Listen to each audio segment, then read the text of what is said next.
Assalamualaikum warahmatullahi wabarakatuh. Selamat siang teman-teman dimanapun kalian berada.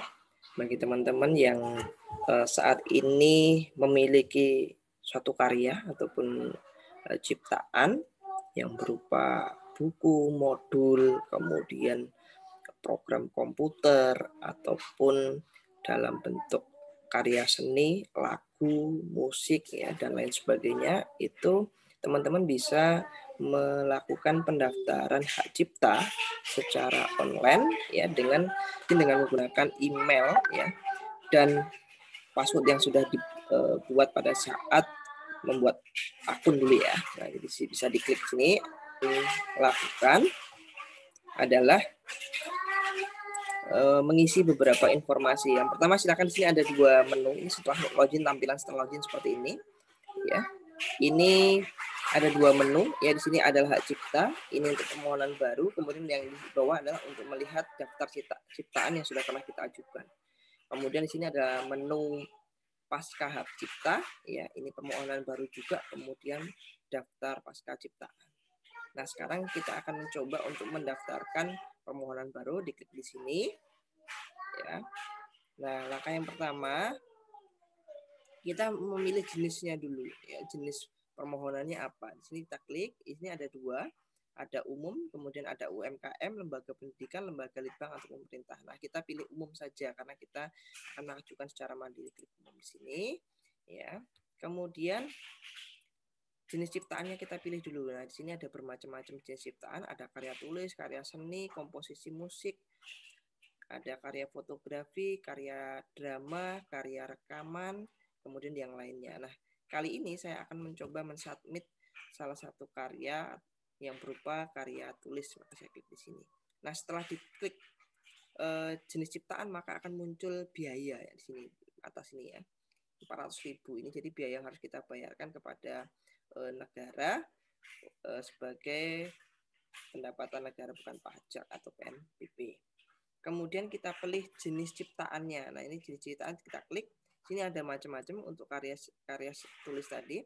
Ada atlas, ada biografi, booklet, buku mewarnai, buku panduan, buku pelajaran, buku saku, buku bunga rampai, cerita bergambar, diktat, dongeng, e-book, ensiklopedia, jurnal, kamus, karya ilmiah, karya tulis, artikel ilmiah, disertasi, skripsi, tesis, ya, komik, laporan penelitian, majalah, makalah, modul, naskah drama, naskah film, naskah karya siaran, naskah karya sinematografi, novel, perwajahan karya tulis, proposal penelitian, puisi, resensi, resum, sinopsis, tafsir, dan terjemah. Nah, ini kali ini saya akan pilih modul ya. Maka diklik di bagian modul. Nah, ini diklik modul di sini, oke. Kemudian setelah itu pilih judulnya. Nah, di sini bisa diketik ya. Ini judul modul yang akan saya submit adalah modul suhu dan kalor berbasis inquiry terbimbing. Kemudian berikan uraian singkatnya, ini juga bisa diketik ya, silahkan. Ini saya ketik modul suhu dan kalor berbasis inquiry terbimbing untuk siswa kelas 7 SMP. Ya. Kemudian, nah ini jangan lupa diisi tanggal pertama kali diumumkan ya, kapan modul itu diumumkan ya. Ini saya buat tanggal 10 bulan 10 2020, ini sengaja dipilih tanggal yang cantik. Kemudian isikan juga negara, di sini bisa dipilih ya. Tentu kalau Anda adalah negara Indonesia, mengumumkannya tulis saja negara Indonesia ya. Kemudian kota, ini kebetulan saya di Jambi, maka bisa diketik di sini adalah diumumkan di Jambi. Nah, setelah mengisi informasi tadi, kita lanjut ke data kuasa. Nah, ini jika Anda ya sebagai pencipta itu mengajukannya sendiri, maka klik no. Tetapi jika ini menggunakan akun orang lain yang tidak ada di dalam daftar pencipta, silakan pilih yes. Nanti Anda harus mengisi data tambahan, yaitu surat pernyataan untuk kuasa ya, mengajukan hak cipta ini. Kemudian yang penting untuk diisi lagi adalah data pencipta. Nah, silakan Anda tuliskan seluruh data pencipta produk tersebut. Nah, sini ada 3 ya. Ini silahkan diisi secara detail. Nah, ini ada 3 pencipta, nama, kewarganegaraan, alamat, kode pos, kemudian kotanya, provinsi. Ya, ini yang harus diisikan. Ini bisa ditambah lagi dengan klik tambah ya. Kemudian yang kedua, yang data yang perlu diisi lagi adalah data pemegang hak cipta. Nah, pemegang hak cipta ini bisa dialihkan ke orang lain atau ke lembaga, bisa juga dipegang sendiri oleh si pencipta. Nah, kali ini ya data pemegang hak cipta ini dipegang sendiri oleh pencipta produk ya, maka kita isi lagi datanya dengan mengklik tambah ya. Nah, ini datanya hampir sama, cuman bedanya yang di sini adalah perlu ditambahkan alamat email dan nomor HP data pemegang hak ciptanya. Diisi semua, setelah diisi, kita lanjut ke lampiran. Nah, pada lampiran ini ada 6 ya, yang harus diisi, tetapi tidak semuanya diisi. Tergantung kebutuhan. Karena kita mengajukannya secara mandiri, menggunakan pilihan umum, maka salinan ini resmi akta pendirian badan hukum ini nggak perlu. Kalau kecuali ini lembaga yang mengajukan. Kemudian scan NPWP perorangan atau perusahaan ini saya kira juga nggak begitu wajib ya. Ini nggak usah. Kita isi yang pakai tanda bintang merah saja ya. Ini yang contoh ini contoh ciptaan. Nah, dalam mengupload contoh ciptaan ini perlu diperhatikan ukuran dan bentuk file yang diminta ya. Contohnya buku ini dalam bentuk e-book, PDF, kapasitas maksimal 20 MB. Program komputer ini ada cover program dan manual penggunaan programnya, ini dalam bentuk PDF juga. Kalau ceramah, pidato dan seterusnya ini dalam bentuk MP4 ya, maksimal juga 20 MB. Kemudian alat peraga yang dibuat dalam kepentingan pendidikan ya, ilmu pengetahuan dalam bentuk foto, dalam bentuk JPEG ya. Ini 1 MB, lagu ya tanpa teks ya, dengan musik ya, lagu atau musik dengan atau tanpa teks ini dalam bentuk suara atau tulisan. Ini dalam bentuk MP4, 20 MB juga, drama atau drama musikal, tari dan seterusnya, ini juga dalam bentuk video rekaman, seni rupa dan sebagainya, ini dalam bentuk foto dan gambar.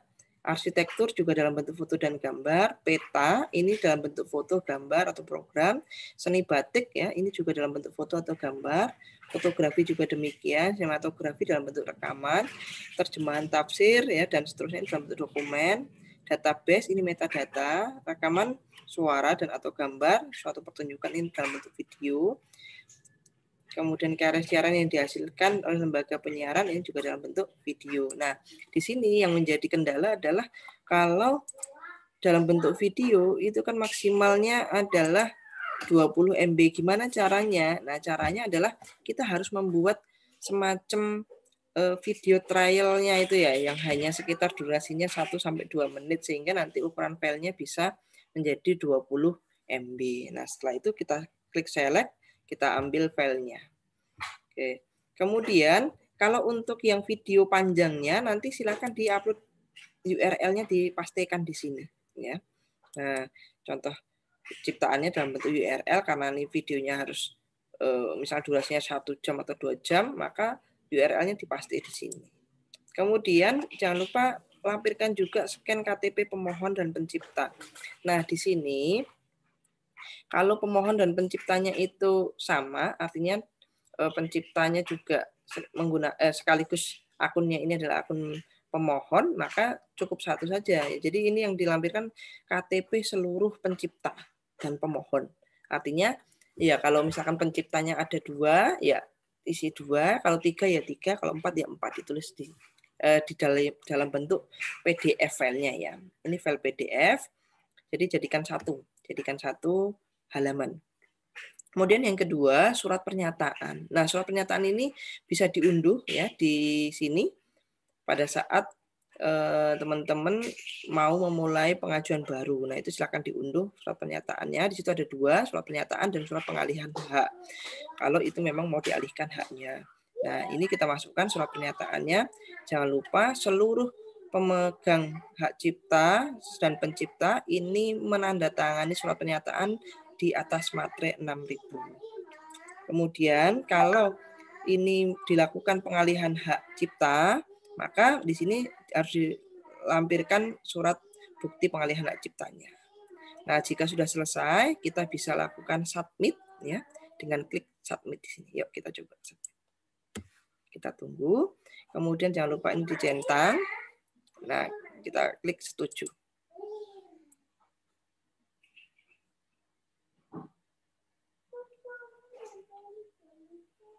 Sudah selesai. Nah, kalau sudah selesai ya, teman-teman akan dapat notifikasi pendaftaran berhasil, silahkan lakukan pembayaran ya. Maka nanti ada tagihannya. Nah, ini nomor aplikasinya, kemudian judul ciptaannya, deskripsinya ya. Ini ada resumenya ya. Nah, ini biaya yang dibayar adalah ini.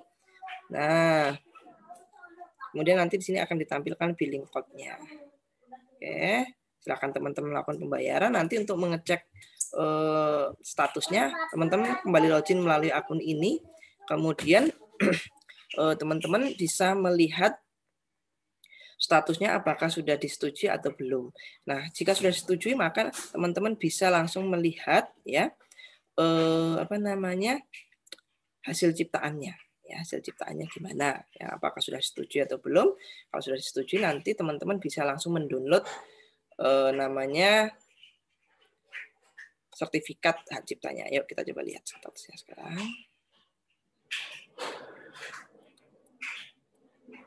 Nah, di sini ya cara melihatnya, diklik ya daftar ciptaan.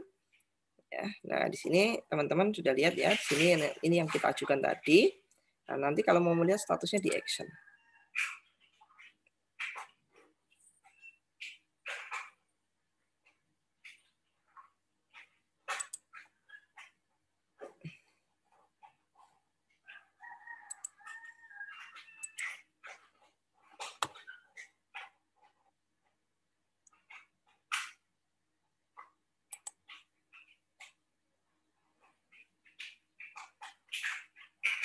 Nah, di sini nanti kita klik, nanti kalau sudah selesai, ya kita bisa lihat sertifikat yang sudah kita dapatkan. Jadi sangat mudah sekali teman-teman kalau pengen mengajukan hak cipta, jadi jangan takut-takut lagi untuk mencoba mengajukan secara mandiri pendaftaran hak cipta yang teman-teman sudah punya produk.